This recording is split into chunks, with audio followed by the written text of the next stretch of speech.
Paano ba yan? Eh lahat pala na halos lahat ng congressman at senador sa 19th Congress sa unang 3 taon ni Pangulong Marcos Jr. ay merong insertion. Okay? Pero hindi ko naman sinabing lahat sila ay corrupt. Hindi ko naman sinabing basta may insertion ay corrupt. Sino ba ang Speaker of the House nung unang 3 taon? Si Martin Romualdez, first cousin ni Pangulong Marcos. Sino ba ang mga speaker ng mga panahong yun? O sino mga Senate President? Di ba kung di ako kakamali, nagpalitan lang? Si Mig Zubiri at saka si Escudero. Di ba? Lalo na ho nung panahon ni Escudero, okay, na Senate President sa ilalim ng 19th Congress ang pinag-uusapan. Kasi itong kongreso ngayon, 20 Congress ito na nagsimula noong June, di ba? Or July, actually. June sila na Mayo na eleksyon, Mayo ang eleksyon, di ba? June 1, nag-resume na ang mga bagong congressman at bagong senador. Nagtrabaho sila officially, ang session ng kongreso ay noong July 28. Ang 20 Congress. So yung 20 congressman, 20 Congress ng mga membro ng Kongreso at Senado ngayon, walang problema diyan sa issue ng insertion doon sa budget ng 2025. Kasi ang mga bagong senador at congressman, bumalik man o dati na, or bagong congressman at senador, eh hindi ho at walang kinalaman sa 2025 insertion. Pero yung lumalabas dito sa Jose Cabral Files, yung 2026 2025 budget, itong budget na ito ngayon, yung 19th Congress, halos lahat ng senador at congressman merong insertion. Grabe, ano? Lahat sila ay nagka-interest. Kasi ang insertion, mas malaki ang paniniwala kung alam ng senador at congressman nakasama sila sa insertion.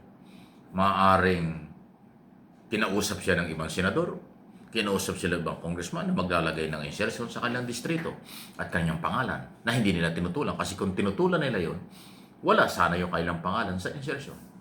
Pero again, hindi ko sinabing dahil mayroong insertion, may korupsyon. Meron namang insertion na nagamit ng tama, ng 100%, or nagkaroon ng tamang proyekto. Ang insertion lang sa flood control project at infrastructure, doon nagkaroon ng scam. Eh kung halos lahat ng congressman at senador sa 19th Congress at 2025 budget ay may kinalaman dyan, eh paano yan? Kaya dapat lang yung mga congressman at senador na membro ngayon ng 20 Congress ang maging agresibo sa pag-iimbestiga. At yun ang ginagawa ngayon na nakikita ko kay Senator Lacson at kay Tito Soto as Senate President. Dahil itong dalawang ito ay hindi membro ng 19th Congress. Dahil kahahalal lang nila, kababalik lang nila ngayong 20 Congress. Yun po yun eh. Pero hindi ko sinasabing itong 2025 lang ang merong posibleng anomalya. Dekada na ang anomalya. Lalo na nung aminin ni Vizcaya family na mula noong 2016 Duterte administration, unang taon pa lang, nagsimula ng lumaki ang kanilang negosyo dahil dati local project lang sa Davao ang hawak nila.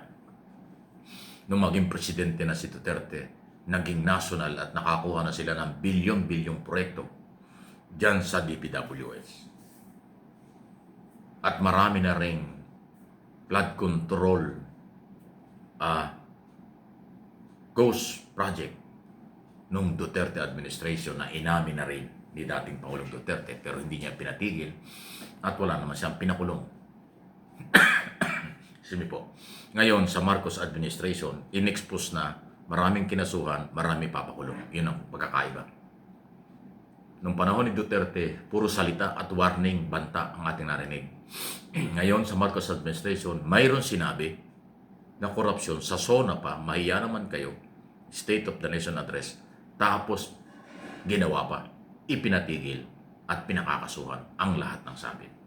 Yun ang malaking pagkakaiba.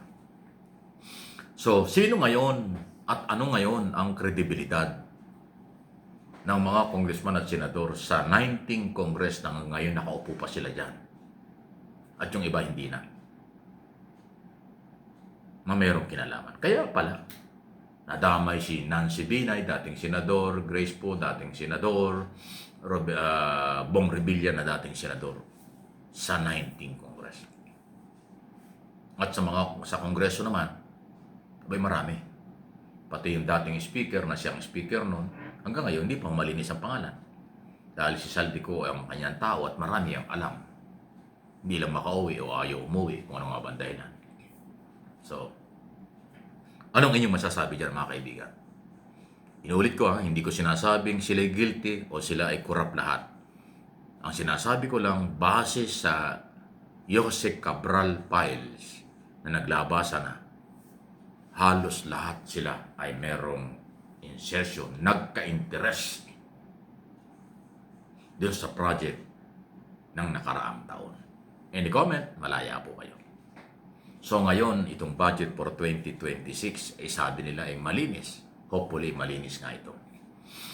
Kung ano man ang budget na inaprobahan, magkaroon ng tamang bidding. Kasi nung nakaraan kasi, ang bidding law ay hindi sinunod. Turuan na lang. Wala talagang nangyaring bidding. Palakasan na lang. Partihan na lang sa bidding pa lang. Ngayon, para mapatunayan nating matino at magagamit ng tama ang perang ito, idaan sa tamang proseso. Ang bidding law ay sundin. Kung sino ang lehitimong nanalo, doon ibigay ang proyekto at 100% gamitin ang project or budget na inilaan sa project. Kung 1 billion project, gamitin 100%. Okay? Yun ang tamang gawin. Ngayon, kung kukontrahin ito na naman ng mga traditional politician na mayroong kinalaman bilang proponent ng project, makukurap na naman ito. Naniwala kayo? Kahit kahigpit pang, matindi pang paghihigpit ang ginagawa ni Pangulong Marcos sa pag-release ng pondo, kung makikialam pa rin ang mga politiko, delikado pa rin yan. Okay? Ako, pasensya na po kayo at inuubo ako Namamalat nga tayo, ha? Sobrahan sa lamig at iba pa. Tao lang, ha? Hindi ko sinasadya.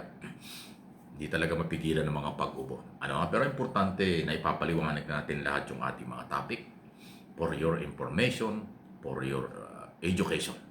Yan naman ang ating purpose. Mas palalawakin pa natin ang tamang pagpapahayag at opinyon base sa pinanguhugutan, base sa pinanggagalingan ng mga istorya. Yun lang po yun. Wala naman personalan talaga. Please like and share ng ating mga topic at magsama-sama po ulit tayo. Mas palakasin pa rin natin ang ating ugnayan, especially dito sa aking mga channel. Mike Abe Opinions at MA Pinoy TV. Happy New Year po sa atin lahat.